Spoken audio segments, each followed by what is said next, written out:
Hi everybody. Today I'm looking at the Ubiquiti Unifi AP AC Pro.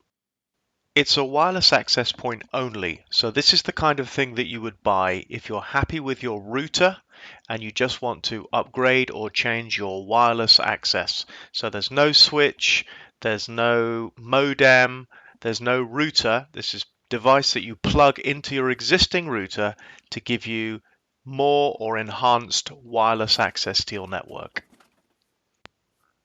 I'm using it to replace my current TP-Link wireless access point that I use in the office.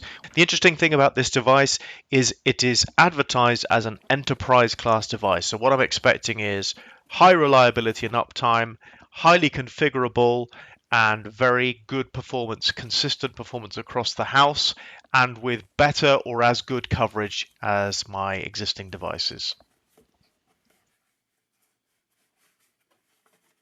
Itself is made out of hard plastic. It's got a little U on it there. It's got what looks like a bracket to fit to a wall, which is something that I will want to do. I just need to work out how quite to remove it. Okay, it comes with this metal back panel, which is used if you're attaching this to the type of ceiling which has a kind of ceiling tile. So you could put that on one side of the ceiling tile and bolt through to the template on the back of the router, and there's a set of bolts in the box which enable you to do that. I won't be using that. Inside there, we'll have a closer look once we get the bracket off. Okay, quick start guide. Okay, it does show how to attach it to the wall, but not very much else in there. Power lead, 3-pin plug, which is nice for in the UK. This unit is actually powered over Ethernet. So you have a PoE adapter in the box, which you'll see. That's like a rubber gasket that fits in the hole where the cables go in. We've got some raw plugs and screws to fit the bracket to the wall. This is the power over Ethernet adapter, which is 802.3 AF.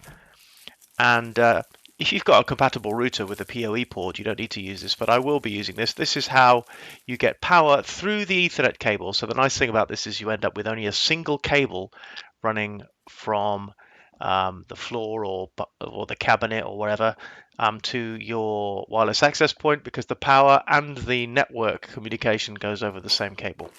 And here's the bolts I was talking about earlier, which enable you to use the bracket if you're attaching it to a ceiling panel. In addition to what's in the box, you'll also need a decent length of Ethernet or network cable. I bought this cable. With hindsight, though, I made a mistake. I bought some heavy-duty, high-quality cable, and actually I think slightly thinner, less high-quality cable would have fitted better into the back panel, but nonetheless, it works perfectly fine, as you'll see. Okay, so just having a quick look now at the PoE adapter, and you can see how it plugs into the mains, and then obviously we can get some lights flashing and see whether we can get everything working. So let's get started.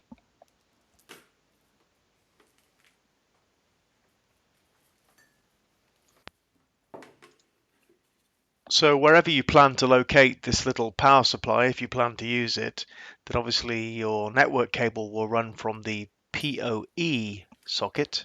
Your network cable connecting it to your router will go in the LAN socket, and now this white cable, when it's connected to the unit's gigabit Ethernet port, will carry both the network signal back to my router and also the power to provide power to the unit. You can see it's actually got two Ethernet ports and a USB port and a reset button there in this little recess. Now we can see it more clearly.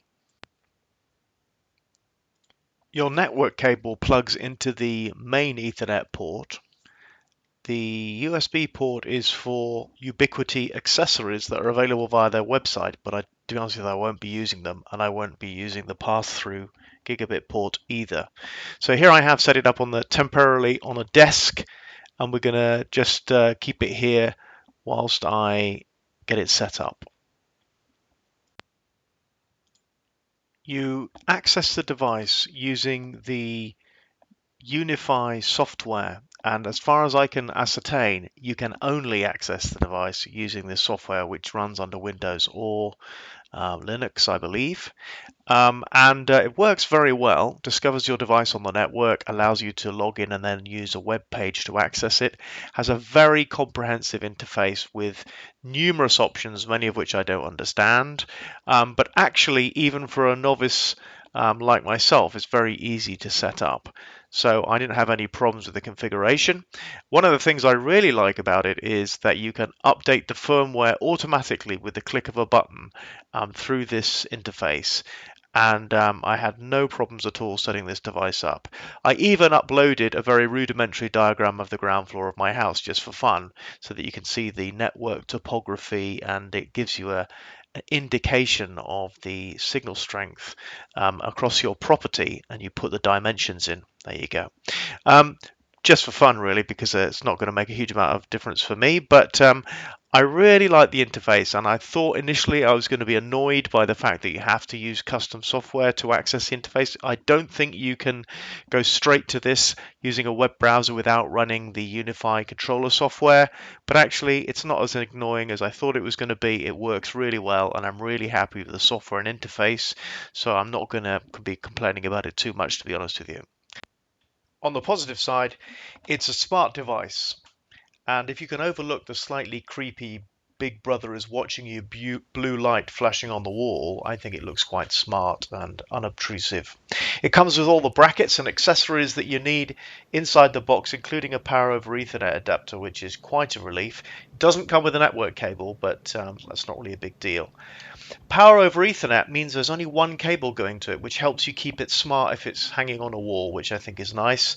And the software, I was bothered about it initially, but I am actually a convert. It's great software, and I love the configurability. And yes, it's user friendly, but it's also complicated. So you've got both options of extra complication, but also it's easy to use. And I love the fact that you can update the firmware by just a click of a button, no downloading from websites. Really nice.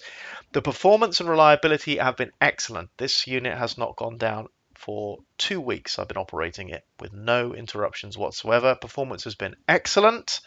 What I would say though is my experience of wireless access points, certainly in my house generally, is that they all perform range-wise and speed-wise when they're of a similar standard very similarly. So it performs very similarly to the other wireless access points that I have, which have similar standards and are designed to operate at similar speeds. I think this one is marginally better, but it might also be the fact that it's actually better positioned than my old wireless access point because it's now properly located on a wall, which is a good thing. So those are the positives. It's smart, comes with all the stuff that you need in the box. Power over Ethernet keeps it smart, the software is good, and the performance and reliability are excellent.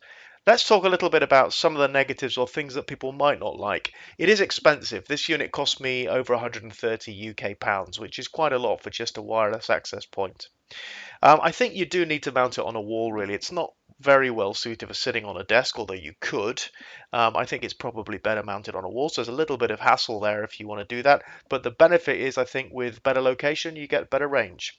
The software is not for everyone. If you want it to be super easy, if you want it to just be accessible immediately from a web interface, minimal setup, maybe this isn't the device for you if you want the super basic version, just plug and play. This is not just plug and play from what I can see. And the performance is good. I'm pretty perfectly happy with it. But as I mentioned, I think you could get the same overall wireless performance and range from a cheaper device if you looked around. But obviously, I don't think you get all the other benefits that we've discussed. Overall, do I think you should buy this? I think if you're the sort of person that's looking to optimize your wireless and wants the best you can get for the current standards, and you don't mind manually configuring or separately configuring an independent wireless access point, you've already made that decision. I think this is a really good choice. I was skeptical that this wouldn't live up to its enterprise description. I think it does. This is a classy piece of gear that works well, is very reliable, comes with what you need, and has many configuration options. So I would recommend this device. Thanks for watching.